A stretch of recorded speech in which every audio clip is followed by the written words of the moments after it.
Hola, voy a dar continuación a la lectura de El Kybalión. Vibración. Nada reposa, todo se mueve, todo vibra. El tercer gran principio hermético, el principio de la vibración, encierra la verdad de que el movimiento se manifiesta en todo el universo. Nada está en reposo, todo se mueve, vibra y circula. Este principio hermético fue reconocido por algunos de los primitivos filósofos griegos, quienes lo expusieron en sus sistemas, pero durante siglos enteros quedó olvidado, salvo por los seguidores de las doctrinas herméticas. En el siglo XIX, la ciencia física ha redescubierto esa verdad, y los descubrimientos científicos del siglo XX han aportado su testimonio en corroboración de esa verdad sostenida por la antiquísima filosofía hermética. La doctrina hermética no afirma solamente que todo está en movimiento constante, sino que las diferencias entre las diversas manifestaciones del poder universal se deben por completo al diferente modo e intensidad vibratorio. Aún el todo mismo manifiesta una vibración constante de tan infinita intensidad y rapidez que prácticamente puede considerarse como si estuviera en reposo. Los instructores llaman la atención del estudioso sobre el hecho de que aún en el plano físico, un objeto que gire rápidamente, como una rueda, por ejemplo, parece estar inmóvil. El espíritu es uno de los polos de vibración, constituyendo el otro polo formas de materia extremadamente densas. Entre ambos polos hay millones y millones de diferentes intensidades y modos de vibración. La ciencia moderna ha comprobado que todo lo que llamamos materia y energía no es más que modos de movimiento vibratorio, y algunos de los más avanzados hombres de ciencia se están encaminando rápidamente hacia el punto de vista que los ocultistas tienen sobre los fenómenos de la mente, simples modos de vibración o movimiento. Veamos ahora lo que la ciencia tiene que decir sobre las vibraciones en la materia y en la energía. En primer lugar, la ciencia dice que toda materia manifiesta, en algún grado, la vibración producida por la temperatura o el calor. Esté un objeto frío o caliente, pues ambos no son más que grados de la misma cosa.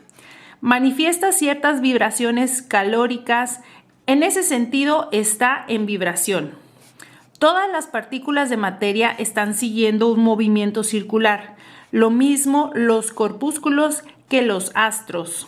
Los planetas giran en torno de un sol y muchos de ellos giran también sobre sus propios ejes. Los soles, a su vez, giran en torno de puntos centrales mayores y se cree que estos giran asimismo alrededor de otros todavía más grandes, y así sucesivamente, ad infinitum. Las moléculas de que se compone cualquier clase de materia están en constante vibración, moviéndose unas en torno de otras y unas contra otras. Las moléculas están compuestas por átomos, los cuales, como aquellas, se hallan en constante movimiento y vibración.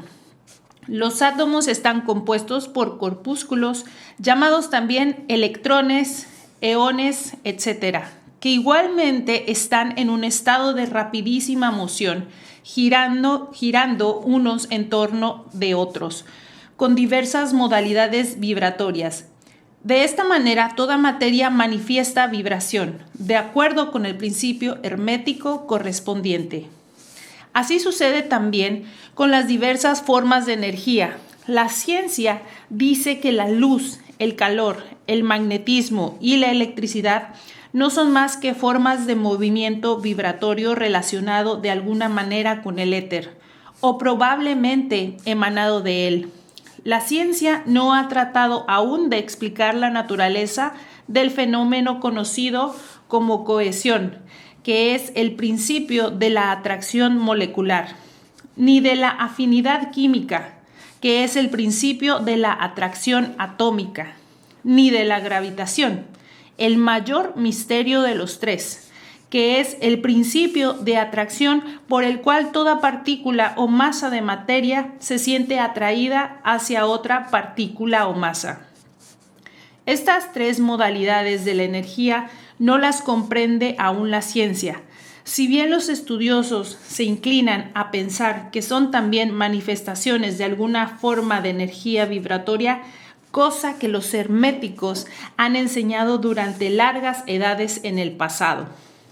El éter universal, cuya existencia postula la ciencia sin comprender claramente su naturaleza, ya había sido explicado por los herméticos, quienes aseguraban que era una manifestación superior de lo que erróneamente se llamaba materia, es decir, que el éter era materia en un grado de vibración superior.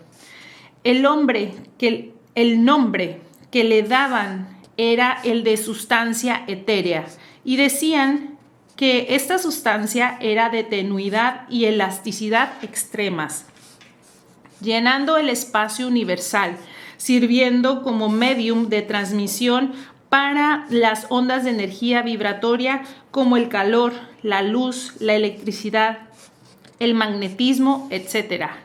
La sustancia etérea es el eslabón entre la modalidad de energía vibratoria que conocemos como materia, por un lado, y la que conocemos como energía o fuerza, por el otro, manifestando además un grado de vibración en intensidad y modo completamente propio.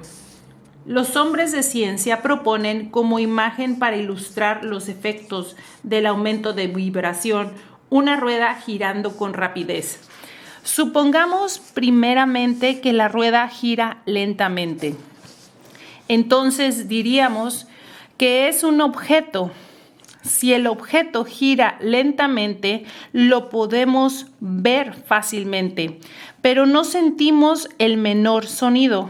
Aumentando gradualmente la velocidad en pocos momentos, se hace esta tan rápida que comienza a oírse una nota muy baja y grave.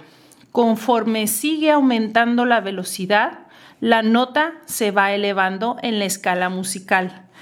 Así se van distinguiendo unas tras otras las diversas notas conforme aumenta la velocidad de rotación.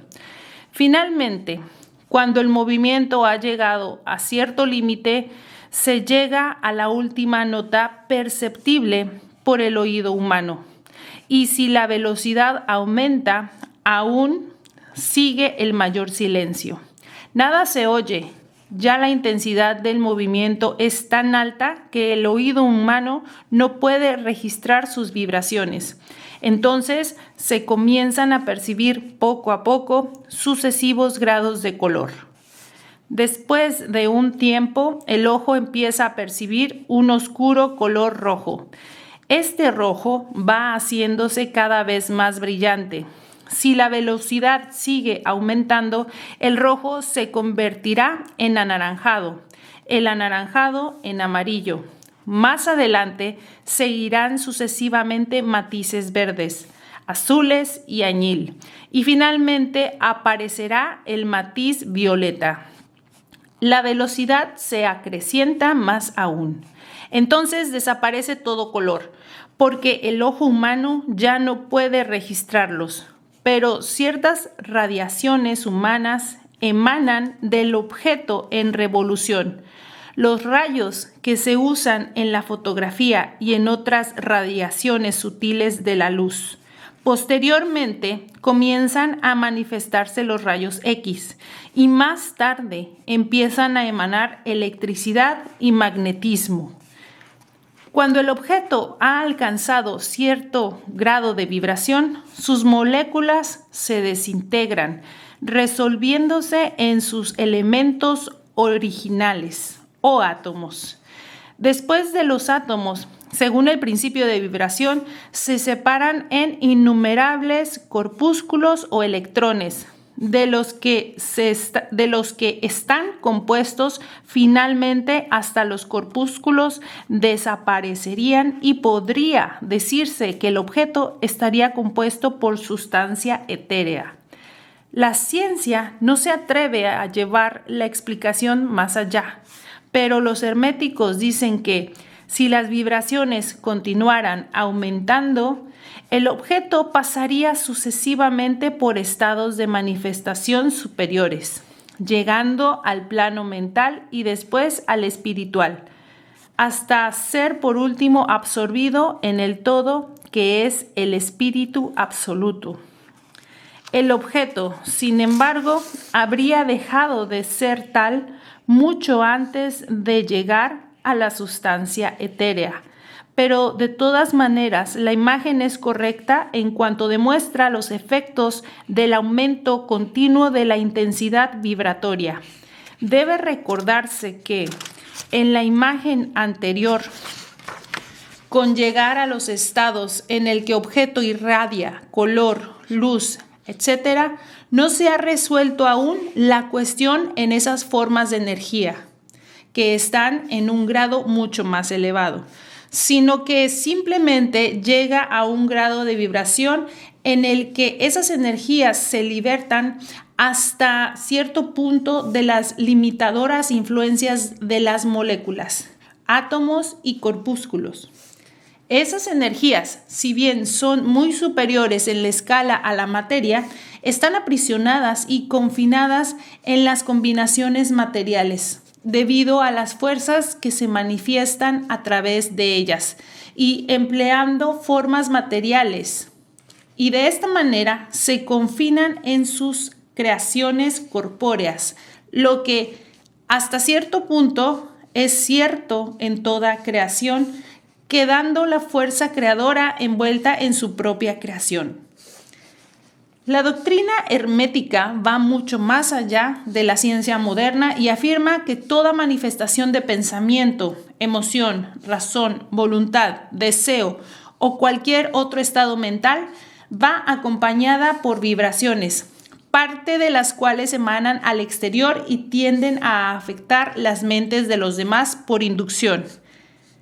Esta es la causa de la telepatía, de la influencia mental y de otros efectos del poder de una mente sobre otra, la cual ya va siendo del dominio público debido a la gran cantidad de obras de ocultismo que están publicando discípulos e instructores sobre estas materias. Cada pensamiento, emoción o estado mental tiene su correspondiente intensidad y modalidad vibratoria. Mediante un esfuerzo de la voluntad de la persona o de otras, esos estados mentales pueden ser reproducidos, así como una nota musical puede ser reproducida haciendo vibrar las cuerdas de un instrumento con la velocidad requerida o como se puede reproducir un color cualquiera. Conociendo el principio de vibración aplicado a los fenómenos mentales, uno puede polarizar su mente en el grado que quiera, obteniendo así un perfecto dominio y control sobre sus estados mentales. De la misma manera, podrá afectar las mentes de los demás, produciendo en ellos los requeridos estados mentales. En otras palabras, podrá producir en el plano de la mente lo que la ciencia produce en el plano físico, o sea, las vibraciones a voluntad. Este poder, por supuesto, puede adquirirse únicamente mediante las instrucciones, ejercicios y prácticas apropiados, siendo la ciencia que las enseña de la transmutación mental una de las ramas de la filosofía hermética. Un poco de reflexión sobre lo que hemos dicho mostrará que el principio de vibración está oculto tras todos los maravillosos fenómenos de los poderes manifestados por los maestros y adeptos, quienes pueden aparentemente eludir las leyes de la naturaleza, pero realmente no hacen más que emplear una ley contra otra, un principio contra otro y obtienen sus resultados modificando las vibraciones de las cosas materiales y las de las energías, realizando así lo que comúnmente llamamos milagros. Como dijo una de las más antiguas autoridades herméticas, aquel que ha comprendido el principio de vibración ha alcanzado el centro del poder. Polaridad. Todo es dual, todo tiene polos, todo su par de opuestos. Los semblantes y desemejantes son los mismos. Los opuestos son idénticos en naturaleza, difiriendo solo en grado. Los extremos se tocan. Todas las verdades son semiverdades. Todas las paradojas pueden reconciliarse. El cuarto gran principio hermético, el principio de polaridad, encierra la verdad de que todas las cosas manifestadas tienen dos lados, dos aspectos, dos polos, un par de opuestos con innumerables grados entre ambos extremos. Las antiguas paradojas que siempre han confundido la mente de los hombres quedan explicadas si se comprende este principio. El hombre siempre ha reconocido algo semejante a este principio y ha tratado de explicarlas con dichos, máximas o aforismos como los siguientes. Todo es y no es al mismo tiempo. Todas las verdades no son más que semiverdades. Toda verdad es medio falsa. Todas las cosas tienen dos lados. Siempre hay un reverso para cada anverso, etc. Las enseñanzas herméticas opinan sobre la diferencia que existe entre cosas aparentemente opuestas diametralmente, que es solo cuestión de grado, y afirma que todo par de opuestos puede conciliarse y que la tesis y la antítesis son idénticas en naturaleza, difiriendo solo en grado. La conciliación universal de los opuestos se efectúa reconociendo este principio de polaridad. Ejemplos de este principio pueden encontrarse en todas partes, después de un examen de la naturaleza real de las cosas. El espíritu y la materia no son más que polos de las mismas cosas, siendo los planos intermediarios cuestión de lados vibratorios meramente. El todo y los muchos son los mismos, residiendo la diferencia solamente en el grado de manifestación mental. De manera que la ley y las leyes son los dos polos de una sola y misma cosa. E igual sucede con el principio y los principios, con la mente infinita y la mente finita. Si pasamos al plano físico, encontramos que el calor y el frío son de naturaleza idéntica, siendo la diferencia simple cuestión de grados. El termómetro indica los grados de temperatura, siendo el polo inferior el llamado frío y el superior calor. Entre ambos hay muchos grados de calor y frío, pues cualquier nombre que se les dé es correcto. De 2 grados, el superior es siempre más caliente en comparación con el inferior, que es más frío. No hay ningún sitio en el termómetro en el que cese el calor y comience el frío absolutamente. Todo se reduce a vibraciones más o menos elevadas o bajas. Las mismas palabras elevada y baja que nos vemos obligados a usar no son más que polos de la misma cosa. Los términos son relativos. Así sucede igualmente con el este y el oeste. Si viajamos alrededor del mundo en dirección al oriente, llegaremos a un punto que se llama occidente. Considerándolo desde el punto de partida, marcharemos suficientemente lejos hacia el norte y pronto nos encontraremos viajando hacia el sur y viceversa. La luz y la oscuridad son polos de la misma cosa, con muchos grados entre ambos.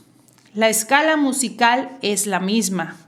Partiendo del si en adelante llegaremos a encontrar otro sí y así sucesivamente, siendo las diferencias entre los extremos también cuestión de grado.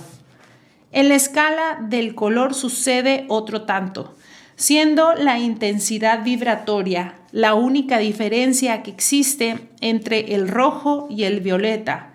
Lo grande y lo pequeño son cosas relativas. Igualmente lo es el ruido y la quietud, lo duro y lo blando, lo afilado y lo romo, positivo y negativo. Son los dos polos de una misma cosa, con innumerables gradaciones entre ambos. Bueno y malo no son cosas absolutas. A un extremo lo llamamos bueno y al otro malo, o bien al uno y mal al otro. De acuerdo con el sentido que queramos darle, una cosa es menos buena que la que le es superior en la escala, pero esa cosa menos buena, a su vez, es mejor comparada con la que tenga el más o el menos regido por la posición que tenga la escala. Igual sucede en el plano mental. El amor y el odio son considerados como diametralmente opuestos, completamente diferentes e irreconciliables. Si aplicamos el principio de polaridad, encontraremos que no existe un amor u odio absoluto. Los dos no son más que términos aplicados a los dos polos de la misma cosa. Empezando en cualquier punto de la escala, encontramos más amor o menos odio si ascendemos por ella, o menos amor si por ella descendemos. Y si esto es cierto, sin importar nada el punto alto y bajo que tomemos como partida. Hay muchos grados de amor y de odio. Existe también un punto medio, donde el agrado y el desagrado se mezclan en tal forma que es imposible distinguirlos. El valor y el miedo quedan también bajo la misma regla. Los pares de opuestos existen por doquier. Donde encontremos una cosa, encontraremos también su opuesta, los dos polos. Este hecho es el que permite al hermético transmutar un estado mental en otro, siguiendo las líneas de polarización. Las cosas de diferente clase no pueden transmutarse unas en otras, pero sí las de igual clase. El amor no podrá convertirse en este u oeste, en rojo o violeta, pero puede tornarse en odio. E igualmente el odio puede tornarse en amor, cambiando su polaridad. El valor puede transmutarse en miedo y viceversa. Las cosas duras pueden tornarse blandas, las calientes, frías y así sucesivamente, efectuándose siempre la transmutación entre cosas de la misma clase, pero de grado diferente. Tratándose de un hombre cobarde, si se elevan sus vibraciones mentales a lo largo de la línea miedo-valor, se llenará de valentía y desprecio por el peligro. De igual forma, el perezoso puede hacerse activo y enérgico, polarizándose simplemente a lo largo de las líneas de la cualidad deseada. Los discípulos familiarizados con los procedimientos mediante los cuales producen las diversas escuelas de ciencia mental cambios en los estados mentales de sus seguidores, quizá no comprendan fácilmente cuál es el principio que se oculta tras esos cambios.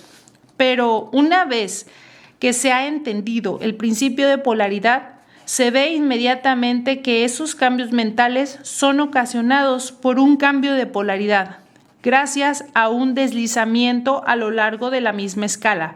Este cambio no es de naturaleza de transmutar una cosa en otra completamente diferente, sino que se reduce a un simple cambio de grado de la misma cosa, lo que es una diferencia importantísima. Por ejemplo, y sacando un ejemplo del mundo físico, es imposible cambiar el calor en agudeza o filo, pesadez, elevación, etc., pero puede ser fácilmente transmutado en frío, con solo amortiguar la vibración. De la misma manera, el odio y el amor son recíprocamente transmutables, así como el miedo y el valor. Pero el miedo no puede transformarse en amor, ni el valor en odio. Los estados mentales pertenecen a innumerables clases, cada una de las cuales tienen sus polos opuestos, a lo largo de los cuales es posible la transmutación. Se comprenderá fácilmente que tanto en los estados mentales como en los fenómenos del plano físico, los dos polos pueden ser clasificados, respectivamente, como positivo y negativo. El amor es positivo respecto al odio, el valor respecto al miedo, la actividad respecto de la inercia, etc.